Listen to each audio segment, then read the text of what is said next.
ይህ የጋራ ድምጻችን የሆነው አብሮነት ዲጂታል ሚዲያ ነው። ውድ አድማጮቻችንና ተመልካቾቻችን እንዲሁም አድናቂዎቻችን እንደምን ከረማችሁ? በቅድሚያ ለመላው ኢትዮጵያውያን በአገር ውስጥና በውጪ ለምትገኙ የክርስትና እምነት ተከታዮች እንኳን በሰላም ለፋሲካ በዓል አደረሳችሁ አደረሰን እያልን የዚህ ሳምንት የመጽሐፍ ትረካችን እንዲህ ሞቅ ደመቅ ባለ በዓል ላይ ከመላው ቤተሰብ ጋር ተሰብስባችሁ ትረካውን እንደምትከታተሉ ተስፋ እናደርጋለን።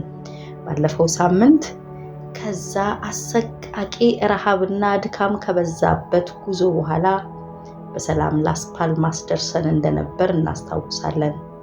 ዛሬ ደግሞ ከላስ ፓልማስ ወደ ሃቫና ጉዟችንን እንቀጥላለን። አብረን እንጓዝ። ሳምንት የዚህ ምዕራፍ ቀጣዩ ይዘን እንቀርባለን። እስከዛው ቸር ይሰንብት። ቤተሰቦቼን ግን እንዳትረሱ። ይህ የጋራ ድምጻችን የሆነው አብሮነት ዲጂታል ሚዲያ ነው።